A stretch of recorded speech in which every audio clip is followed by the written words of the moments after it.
Ciao tutti and welcome to, I wanted to say the first episode of the Serie A Chronicles podcast, but it's the second one because we obviously had a preview episode. I'm Mina and I'll be your host for today. And as always, I am joined by the wonderful Nicky Bandini, who I'm trying really hard to smile and giggle at, but I listened to a podcast she did like a few days ago. And I'm slightly angry with you, Nicky. What did I do? Did I say something nice about Dybala? Yeah, like that. That's going to make me really angry with you. Did I say that Juventus were better with Pjanic? Is that what I did? You don't honestly think that, do you? No, somebody asked you about Juventus possibly winning, and you just said, "Oh, well, good luck with that." That was your honest answer. And I was like, well, what are you talking about? Why good luck with that? And then you said, oh, Roma are my dark horses. So now you think Roma has more of a chance of winning the title over Juventus? I think what I said was, because I was put on the spot and I was not ready for the question. They said, who do you think will finish higher between Roma and Juventus?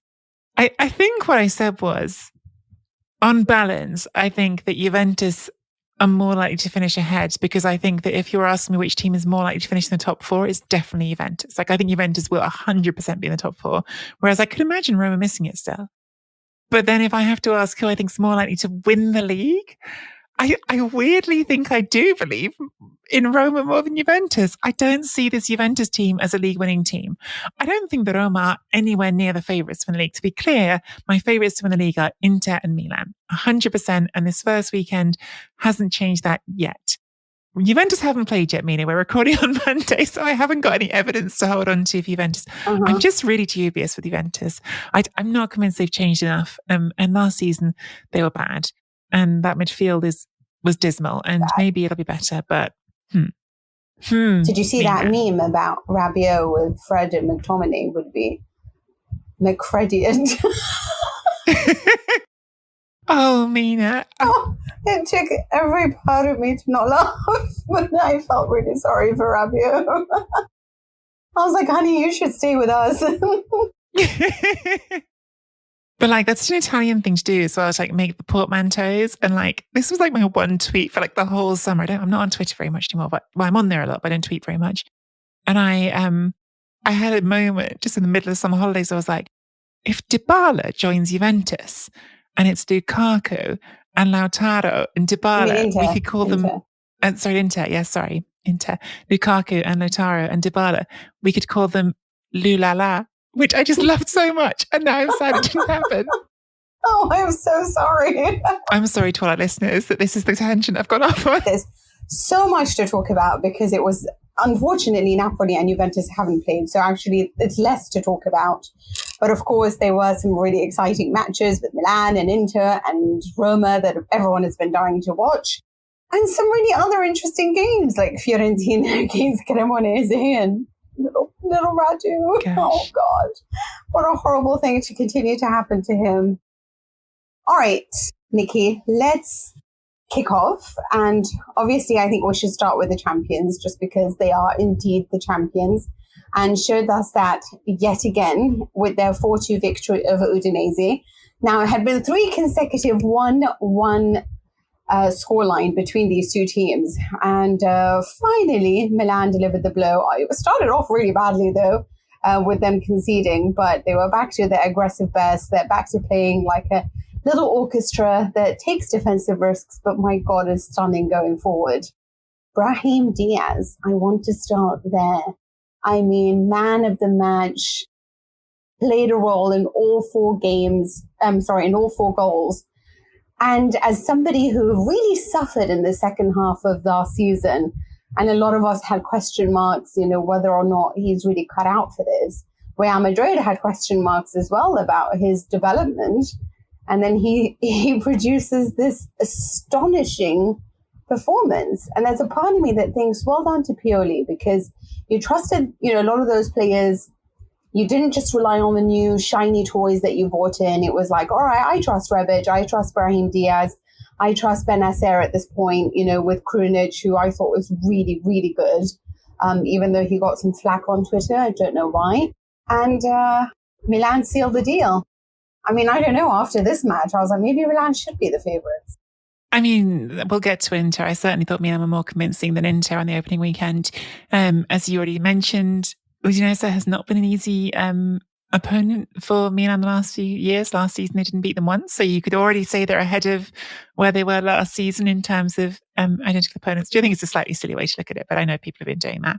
I think you definitely sort of picked out someone really important in Brahim Diaz. He was such a sort of he was his irrepressible best in that second half, wasn't he? And the assist for the last goal in particular, that little sort of like steal the ball, the quick footwork to get the ball out from under his own feet and put it in a position where he could use it, then not making the defender with that ball across the 6-yard box. That's what we like. That's the Brahim Diaz that I think Pioli would like more of.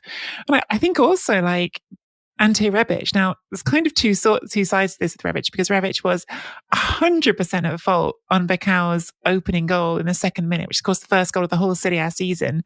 Rebic should be tracking him at the near post and doesn't. But Ante Rebic in this game alone scored as many goals as he did in all of last season. And on the preview podcast, Mina, like you were, I think you mentioned him, because I was saying my worry for Milan is, okay, but if Giroud doesn't score as many goals as he did last season, he is getting older, like who's picking up the slack? And Rebic at centre forward, Rebic at number 9 is part of the idea, isn't it? Like it is part of it. Of course, we did also see Divock Origi come off the bench in this game, and he's part of that solution as well. But I think from Milan's point of view, the whole occasion is really encouraging, because yes, defending wasn't great. There's some rust there. I think you expect a bit of rust. You're just back from the summer, and everyone's going to be a little bit sort of not quite as they should be.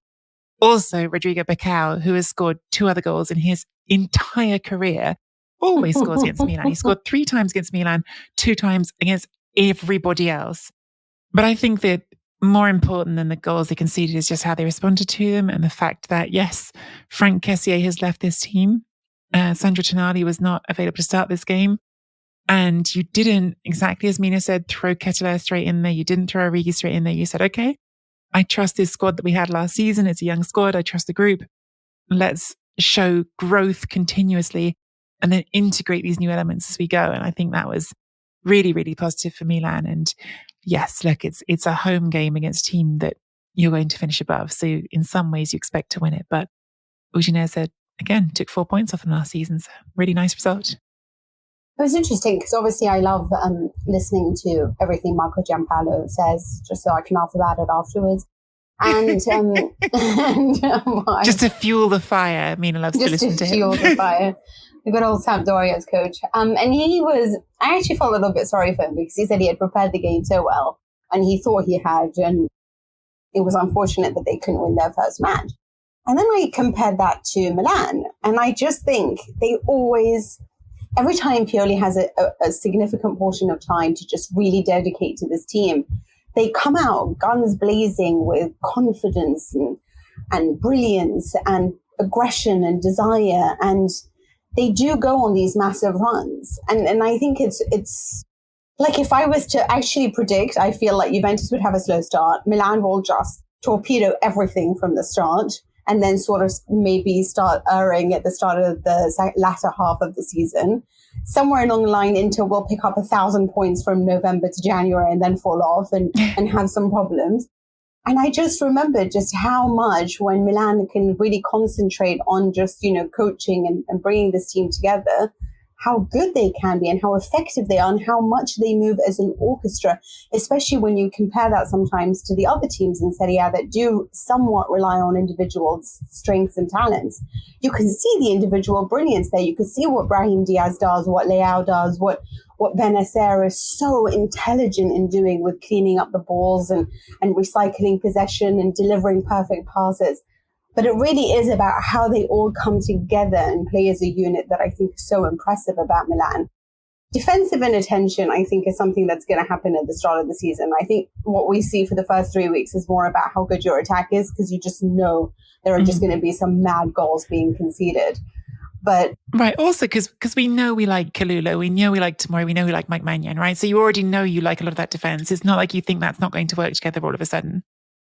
Yeah, and so you feel that, but you look at this team and then You think that they can win the Scudetto, but how far do you think that they have grown in terms of actually challenging for the Champions League is really a question that, I mean, do you see the side? I mean, I know it's the first game, but do you think they're growing enough to head in that direction, or are they just fortifying themselves for Serie A?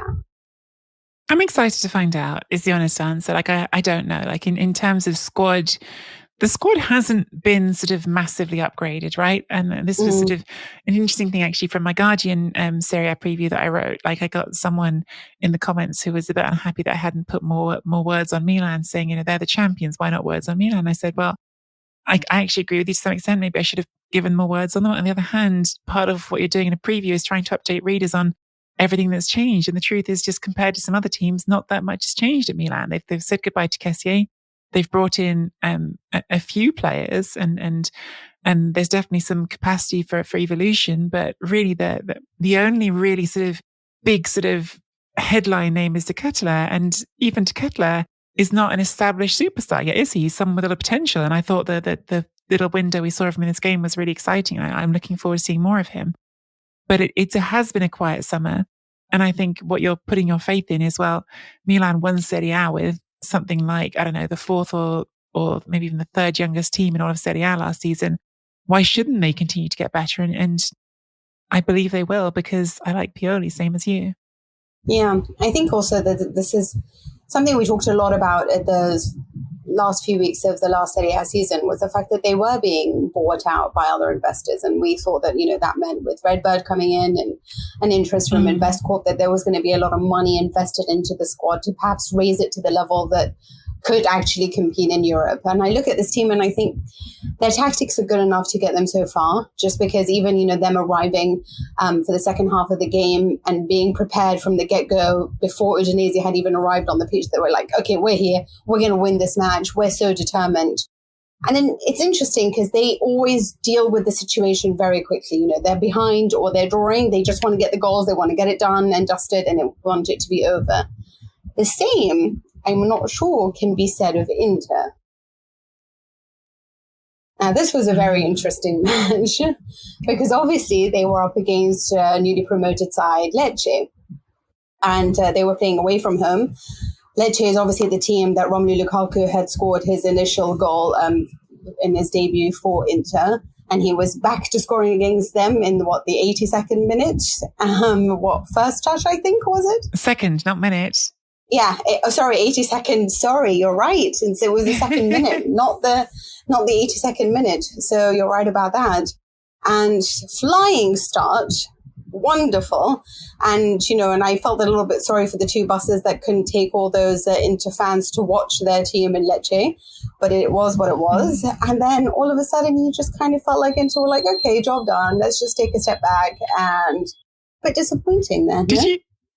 Did you see the video? I mean, this is a tangent from the serious conversation, but did you see the video that Inter shared on their like main Twitter feed, which I thought was a bit mean, but also made me laugh a bit of there was like a what looked like a boyfriend and girlfriend or husband and wife. Like it wasn't, you know, you can't know because you can't go and ask them, but they were sort of sat together, this couple, and they just sort of had their reactions. So when Lecce scored and he's getting all excited and she's like, sort of like, she looks like annoyed, but she's being playful with it. She's the Inter fan, he's the Lecce fan.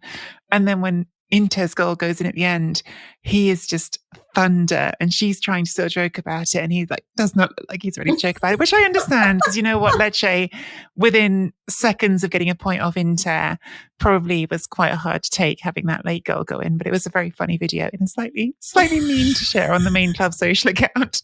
Do you think that's done some irreparable harm to their relationship? Could you imagine, like, you've gone through that and then you see it on Twitter and you're like, oh God, thanks. Yeah, thanks a lot for that.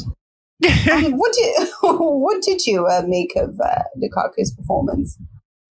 It was a mixed bag, wasn't it, Lukaku? Scoring after 82 seconds is pretty good and kind of set the whole game up in a way. And I think what was really disappointing was from there, not his performance, but it felt like Inter maybe slipped into some complacency. I thought Lecce played really well, by the way. Maybe we should talk about some of the players like Gilman, who played brilliantly in midfield, really sort of took the game to Inter.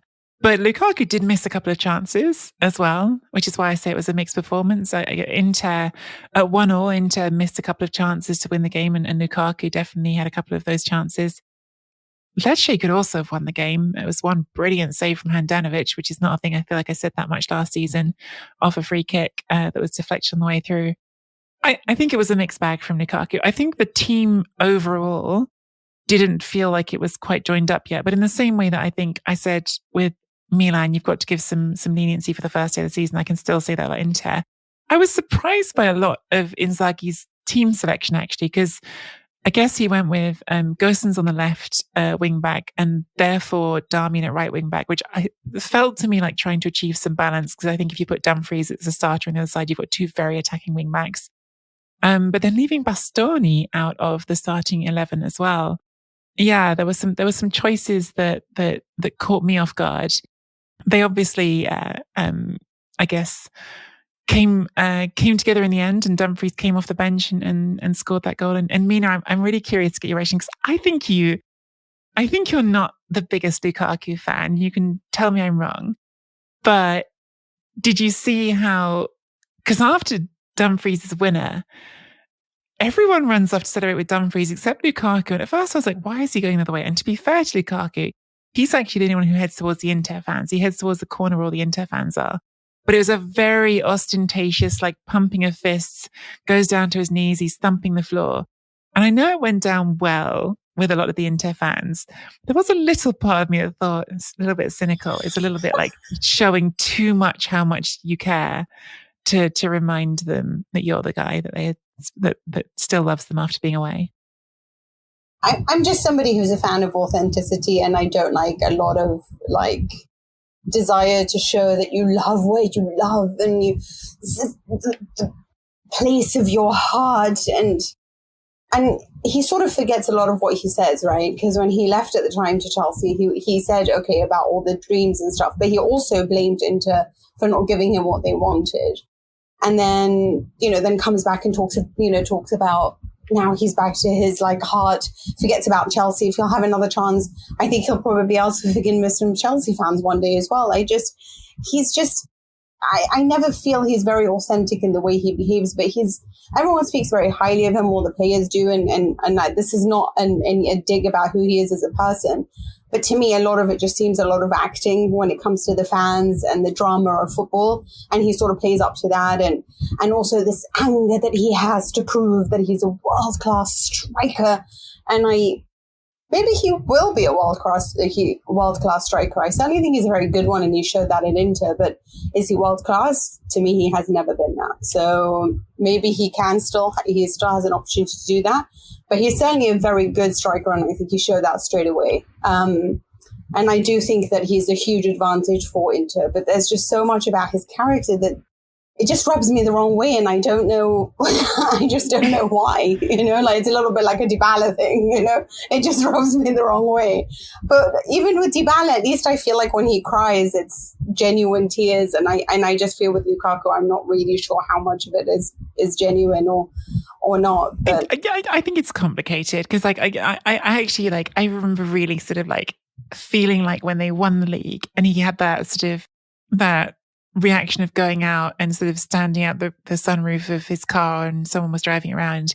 I thought that was one of the most genuine sort of connections I've seen a top level footballer have with their audience. Because a lot of the time when we see footballers go and win, the Premier League, Serie A, La Liga, Bundesliga, they're so separate from fans, right? It's celebration on the pitch that we can all join sort of by watching it, but you're definitely very aware that you're spectating something. Whereas that felt like a real sort of like, no, I'm going out into this, which he's not the only player ever to have done that, but it's not that common.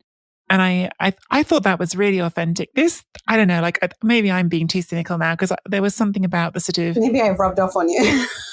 There was just something about the fact that everyone else, like all his teammates, are off celebrating somewhere else, and he's doing this thing right in front of his hands. Like, well, don't your teammates matter as well? But do you know what? Like, I also can understand from his point of view. I'm sure he does feel. I think there's sincerity in that he probably feels like maybe I blew a good thing here, right? Like the fans loved me, and they did love him. And I went away and I needed to like make that bit of extra effort to remind them that we can be great together. And like, I would get that as well. I probably would be overcompensating in his position as well, frankly. So I shut up about it. But anyway, he look. Can I just make a point? Sorry, just one thing.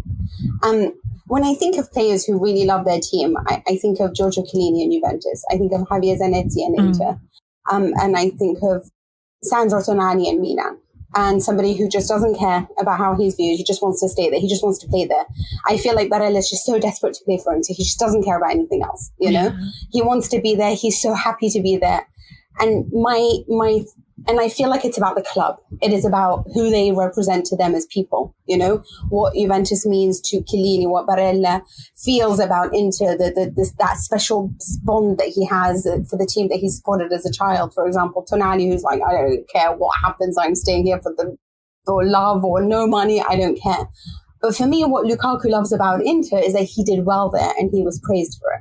So the bond there is more about his brilliance and how well he did than it is about Inter as a club and what. Obviously, they loved him because he was good there. Had he been bad there, would he have shared that bond? I don't think so. So it's not about Inter. It's about what he did as a player there and how much he received in glory from that. Had he received that glory from Salernitana, then I think it would have been the same. Whereas that's what I feel is different in authenticity when you love a club, because it's about the club and not about what they gave you. But obviously both are still valid. You can still love a club because of what you achieved there, you know? But for me, it's just different to how I feel like when I think of Barella and Inter, Tonali and Milan, or so on and so forth. Bonucci and Juventus, it's not authentic. I don't feel that, you know? But I do with Chiellini. It's just that kind of thing. I understand that. And I think the greatest way you can show fans that you care about them is, truthfully, like the way that fans will feel it is just don't leave, which is what Chiellini did, which is, I mean, it has in the end, but it's what Zanetti did. If you stay somewhere long enough, fans will appreciate you for it. Or Dries Mertens not choosing Juventus. Yeah. In terms of the actual on-pitch stuff, look, his performance wasn't perfect. The connection with Lautaro definitely wasn't like as seamless, oh, we're back and it'll all work. I thought Inter's tactics in the second half were a little bit desperate. It was like, let's throw on Dzeko and Correa and Mkhitaryan and have them with Lautaro and Lukaku. It was just like, let's throw everything at the wall and see if something sticks.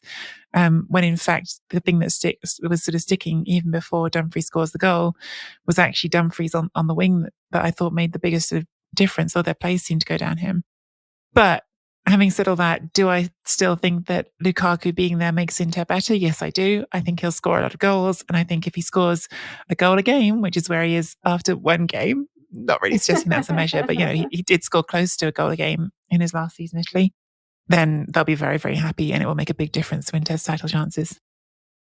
Yeah, I agree with you. I do think that he makes a huge difference. But I do think one absence that I particularly noted was the absence of Perisic. I mean, Gosens is a good player, don't get me wrong, but he is, and very few people are of the intellect of Perisic, you know, and his ability to just knit everything together and produce so much out on the wing on the left-hand side is something that I think was really missing there. I understand the tactics about moving the ball really quickly with Di Marco being used there, and it's about, you know, it sort of topples over and they try to stretch the pitch as much as possible so you can have runners going in and Lukaku and Lautaro Martinez have more space, but it sort of didn't work. And I don't expect it to, because I think it takes time for that kind of, I do think Inzaghi's tactics can be sophisticated, so they do take time, I guess, to really be interpreted well by everyone that he has there. And it's a big squad and he needs to make sure that all of them feel wanted and desired. And like you said, it's Dumfries and Darmian. Darmian had a great first half. I mean, he's the one who delivered the assist, but then Dumfries made the difference, you know. Then you've got Bastoni. How can you ever leave out Bastoni, right? But then you sort of look at Di Marco and what he can provide, and it's very complicated to make it all work. So I know it's going to take a little bit of time. Defensively, this is still a side, though, that makes me shake a little bit. De Vrij is just really not the player that he once was, you know. And I think it's so important that you hold on to Skriniar, because otherwise I am super worried about that defense, you know. The midfield didn't really take off for me either. You mentioned, the one for Lecce. I always struggle to... Hjulmand. Yeah. Like it was, I really felt like it was him against like 50 people. And he was just, you know, batting them off and doing everything he can. Whereas when you look at Inter and the level of quality they have with the likes of Brozovic, you and Canaloglu, and you expected a little bit more perhaps, but they hadn't really taken off. I expect them to get better. They're always a team that get better slowly. But I just thought Lecce, no, I don't agree when people said they played dirty. I think they did everything they did. I thought Hassan Cisse was exceptionally good in getting the goal. And I'm really actually excited to see them, because I think I thought of them as being so easily going to be demoted yet again. But actually, if they play like this, considering how many rookies they have on that pitch, how many people never played in Serie A, and that their transfer market's not over, maybe they're a team to watch going forward. Yeah, 7 players in that team playing their first ever Serie A game. Hjulmand, we've talked about. Cisse, you just talked about. I thought Strefezza on the right was this sort of chaotic, I don't think he's sort of special or anything, but he was this chaotic but dangerous presence on the right as well. They were more competitive than I thought they would be. And I think actually, funnily enough, Monza are going to be the team that everyone talks about. They've had the most of high sort of like visibility summer, and not just because it's Berlusconi and Galliani, because of some of the players they've signed, but we'll get to Cremonese as well. I think actually all of the newly promoted teams acquitted themselves well, and actually probably all of them better than the Monza did. So well, Monza being, as in Cremonese and Lecce, did even better than Monza did. So all of these teams might be more competitive than we thought, which is nice. I hope it will be that way. Yeah, maybe it'll be Monza that is the first to be relegated, and they're the ones that we believed in the most. Let's talk about Roma. I would have loved to have seen how Inter would have played with Dybala last night. On Saturday night, rather. Lulala. But lulala. But he decided to join the Fab Four, and this was a strange game. Also, you know what it was? What I found really interesting is the reaction to this match from Twitter, from social media, from the newspapers. Like Corriere called him the master of the scene. Gazzetta had so many words for Dybala about, the beauty of his touch and his passing. But it's really, I don't know, when I looked at that match, other than the fact that none of them could seem to really score a goal. Yeah, they were all very good at producing the beauty, but not really at finishing. But Zaniolo was the player who stood out for me. He was the one who was, give me the ball, charges forward, dribbles forward, looks for the spaces, looks for his partners, always going forward, always with the intent to attack and create space and take on defenders and cause trouble. But it's always Dybala that we speak about, even if he had a good game. But for me, it was Zaniolo deserved the whole headline, even if he can't finish. Yeah, this game should have been 3 or 4-0. Maybe 3 or 4-1, because in the end they did allow some chances as well. But Roma were all over Salernitana. It's one of the many games, because it's the opening weekend, we go like, well, I'm not sure how to judge it. Salernitana were bad for a lot of last season, then they sort of did their escape and everything. But I thought Roma were impressive. Roma took on the game that was in front of them. Zaniolo was absolutely the star of the show. Like you said, his running, his directness, his getting in behind the defense repeatedly, really, really exciting and fun to watch. That was one of my questions with this Roma team, actually. You've got all of these exciting stars that we're all curious about. Does Zaniolo and Dybala, and Tammy Abraham, does that work? How does it work? Pellegrini in the mix. And the sort of fear in your mind is, well, it's still Mourinho. Is Mourinho going to somehow take all of this and then just camp it on front of his penalty area and be boring? And they weren't. They were fun. They played interesting football. They played direct attacking football. Maybe that's just because they were playing Salernitana, but it was entertaining to watch. I thought they were good. I also I don't want to sort of skip over the match too quickly, but I do want to talk about Mourinho as well, because he's already, him and Sarri actually both are already on form and sort of gearing us up for their derby in not too long. But Mourinho sort of responding to people like me saying a dark horse for the title. He wasn't saying it to me, but it was brought up in a press conference for this game. Oh, could you be a contender for the Scudetti? Like people saying only if there are 18 Scudetti to be handed out, because the only 2 teams who have spent less than us this summer is Samp. I think it was Samp and Lecce, which is such a Mourinho line. Because yes, okay, sure, Jose, you didn't spend transfer fees, but Dybala's getting more in this year's salary than the entire transfer budget you spent this summer. So a little bit of misleading stuff from Mourinho, but look, I I've said what I've said, Mina. They're my dark horse. They didn't discourage me this weekend to believe that they could be there first. They're a dark horse. I agree with you. Zaniolo was really, really fun to watch this weekend. And that's exciting because last season he was very much kept in the sort of work in progress box, with Mourinho as well, being one of the ones most insistent that we shouldn't get too carried away with him. Intellectual prostitution. Wasn't that his words? Well, he said that before. Did he say it this time? Well, isn't that his phrase? Yes, yeah. But I am accusing him of intellectual prostitution. How dare you talk about your transfer fees that you didn't spend any money?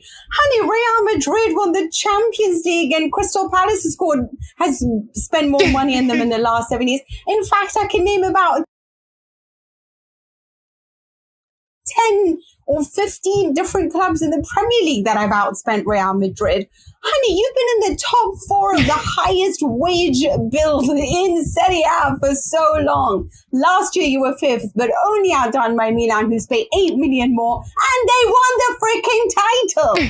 Lazio, who actually paid far less in wages, did pretty much the same with you when it came to Serie A. But you know what? You won the Conference League because you spent 90 million on the transfer market last season. And you know what? It's accumulated. We don't just consider one season. Let's not forget how much you spent already in the winter transfer market, dear Jose Mourinho. So don't talk to me about Lecce spending less than you. This is intellectual prostitution. It is unbelievable that he had the gall to actually say that. And you know what I think is interesting is how nobody responds to it. Like, everyone's just like, all right, but, yeah, he's right. Like, nobody spent anything. So, yeah. I mean, yeah, sure. And I'm just thinking, you just took Ronaldo. You're paying half his salary, which is already nearly 5 million. Then you've got Dybala for 6 million. You think all this, it's all free? How much is your own salary? You're one of the highest paid. Do you think Sarri's being paid as much? Oh, dear Jose Mourinho. Sweetie, if you don't finish in the top 4, you are absolutely a failure with this squad. And I'm sorry, but it must be said, like, with what they have now, with the players that they have now, with who he is and his reputation as a great tactician, or at least a great manager, then they have to finish top 4. Or at least really challenge for it, because I am sorry, but I look around and their squad is better to me than Napoli's one right now. So they should be looking to do that. And yes, Zaniolo is the hero. And my God, please do not sell him to Spurs. I am telling you, you cannot bring in a guy who's 28, about to turn 29, put all your eggs into that basket when you have a kid who belongs to you and can play the kind of direct and brilliance on the ball that Zaniolo has. That's the guy to invest in, not all the others. That's the guy to invest in. And I really hope they do. Well, the hero was actually Cristante, because he's the one who actually bloody put the ball in the net. But good choice to play him, though, over Matic. I thought his choices actually in subs were far better. Like both he and Inzaghi got a lot of credit for their choices. Inzaghi, to me, I agree with you, seemed a lot more panicked in his choices. It was like let's just throw on everyone we can. But actually, I quite liked what Mourinho did, except the part where he said, well, I need Belotti, so I should, It's, of course, because you always need more signings. And I don't know what Belotti changes. But personally, I'm just very, very happy that it's week 1 of the season. And I've already managed with that Mourinho quote to get the first good Mina rant out. I drew it. I drew it. Like sometimes footballers draw a foul. I was like, if I just drop this in front of Mina, maybe she'll pick it up. Is that what you did? You were hoping it would be Dybala. But it ended up being Mourinho. You never know. You never know. In other games, were you surprised by Cremonese as well? What was that? It was such a weird game, wasn't it? Because Fiorentina are 2-1 up and a man up at halftime. And you think, okay, this is done. Right? Like, I don't need to. We're all multi-screening. It's the start of the season. You're trying to flick between games. You think, I don't need to give this one my full attention in the second half. Maybe I'll be watching Lazio a bit more. And then they sort of just got progressively worse. On the Fiorentina side of it, some encouragement for sure in the fact that Luka Jovic scored. I thought it was a very Luka Jovic like good Luka Jovic goal, like the sort of goal that he used to score, and that sort of effectiveness inside the box, and a smartly taken turn. And it just felt like such good vibes in that moment for Fiorentina. Like, great, our new signing's doing his thing. We're going to beat this newly promoted team. But Cremonese were great. I was really interested even before the season. I don't know if I would have said, well, I didn't say that I thought, oh, they got great chance to stay up or anything like that. But the combination up front of Dessers, who was the top scorer in the Conference League last season, Zero Dessers, and Okereke has been like intriguing, right? Like I wanted to see what that would do. And Okereke ends up scoring at the weekend. I thought the pair of them both at times looked dangerous. The whole team created chances, kept going forward. Even on 10 men, they kept sort of carving out those opportunities. And it was a really impressive performance from Cremonese on 10 men, and just the worst possible way it could end for them, and specifically the worst possible way it could end for poor Jonat Radu, who actually had quite a good game for 94 minutes, I thought. And then I know. In the sort of direct continuation of the last time we all saw him against Bologna, where he surrendered control of the title race for Inter. That's literally what happened. His blunder cost Inter control of the title race. Another blunder to cost his team the points because he just dropped the ball under his own crossbar, which, I mean, heartbreaking. It should be said that if it wasn't for talking about that, you could have had a big conversation about Galini at the other end and his blunder on the second goal for Cremonese. But exactly, it's the last one that gets talked about the most, isn't it? Yeah, absolutely. In other news, Atalanta got back to scoring ways, and they managed to defeat Sampdoria. Not hard to do when Gianpaolo's on the bench. And of course, there is Monza, that I did expect a little bit more of, but I'm particularly impressed by Torino. I think it's worth mentioning that Miranchuk, who they did buy from Atalanta, and Radonjic behind Sanabria, was such a fascinating attacking trident, and I'm interested to see how that all works together going forward, because, Belotti is probably heading to Roma. Also, Samuele Ricci. I really want this guy to do well. I think he could be an important player for the Italian national team, and I need him to progress pretty quickly because he looked very good for Empoli, and then obviously sold to Torino, and then Aslani went to Inter, who was his backup. So I need Ricci to do well as well. So it was important for me to watch that match, and I thought Torino was pretty impressive, especially because they tend to struggle away from home. So it was good for that. Do you have anyone else stand out to you? Any other game you want to mention? I think you're showing your typical anti-Lazio bias, Mina, by not talking about Ciro Immobile scoring again to start the new season. It is totally my anti-Lazio bias. No, I mean, actually, like when it comes to Lazio, almost the thing that I enjoyed the most is not even the football, but I did enjoy, because we were talking about Mourinho and what he said before, that Sarri has already started the sort of the local jabbing, because he said with a team like Roma's, I'd be disappointed to finish second. So Sarri is already sort of upping the ante on Mourinho. I think I said earlier in the show, it was a few weeks actually. It's a little bit longer, I thought, to the Rome derby. It's November. I got that wrong, but still, I like the idea of that just sort of bubbling up and giving us a little bit of time to get those two.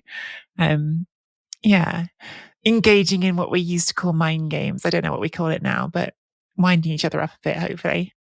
Yeah, and meanwhile, Arnautovic, who when asked about United said not bothered if he doesn't move, scored the penalty for Bologna. So I was kind of thrilled for him, because I hope he scores like 20 goals this season, as they enjoy the beauty of Rabiot's play. Let it just go through. There's one thing we have to say about the Lazio game, which I can't believe I forgot. But talking about sort of spectacular introductions to Serie A, Luis Maximiano, the goalkeeper, after 6 minutes into his Lazio career, getting sent off for handing outside the box. What a way to introduce yourself to the new team and to get your time started there. It's quite a lot of blunders from the goalkeepers, really, And then it is really bad. In my head, I was thinking, God, what can we look for tonight, between Verona, Napoli, and Juventus' Sassuolo? And I'm thinking, well, Szczesny's not there, but Perrin. Anyway, this should be exciting. Let's see who plays in goal for Napoli. I'm really actually excited to watch these two teams. So let's see what happens. I wish we could have watched them and talked about it today.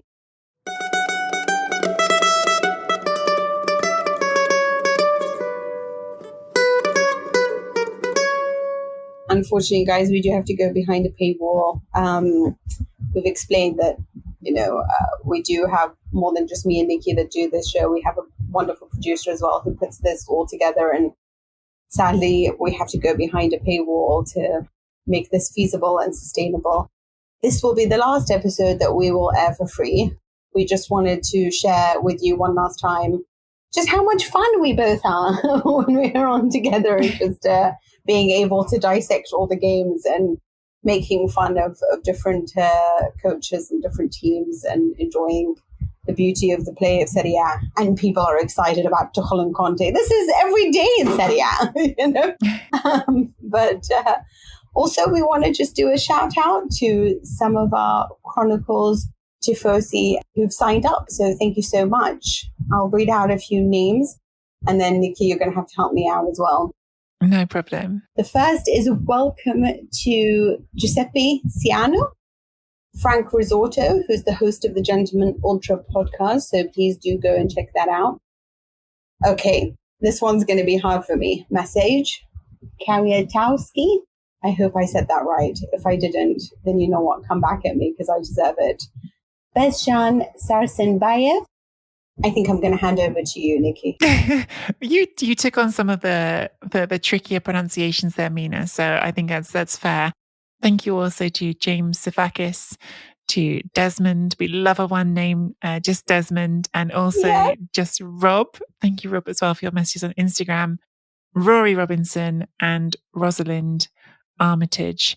Just to sort of add on to what Mina was saying before about the Patreon paywall, because someone did sort of raise it in my Guardian comment section this week. I really can't stress enough, like from our point of view, this wasn't the choice we wanted to make. This is a choice we really fought pretty hard last season to try not to make. And still, if someone were to magically show up at some point and say, here's a sponsorship package that could keep you free to air this season, of course we would do that. We would prefer to do that. The reality is that making a podcast is not a cost zero exercise. Like, again, as Mina's mentioned, we have a producer, we have hosting fees, there's things that go into it. And we are also professionals who need to think about our time as well. So I am gutted, honestly gutted to at the thought that we're going to be closing off people who we understand not everyone can afford to do things. I get that. I have subscriptions every month. I have to weigh up what I can afford and what I can't. If something comes along that lets us change this, we would. But it's just the reality where we are at the moment. We had 40,000 downloads a month last season, which is pretty strong, but we didn't manage to get a sponsor to support us financially. So that's why we're having to ask if people can do it directly. But yes, if you are sat listening to this and thinking, well, my big company could pay for it, then get your big company to drop us a line and talk, because that conversation can happen. So with all that being said, if you are so inclined to come join our Patreon Chronicles Tifosi membership, you can do that at seriachronicles.com/Patreon. There's an option there to get all the full episodes. And it won't just be these episodes that Mina and I record together. We'll be doing our little sound voice notes like we did last season as well. So lots of content hopefully for you guys there. You can also leave us a one-time tip via Ko-fi, link again on the website, seriachronicles.com. You can find us on Twitter at Mina Rizuki and at Nikki Bandini. And you can follow Serie A Chronicles on Twitter, Instagram, Facebook, and YouTube. And come join us on the Patreon next week.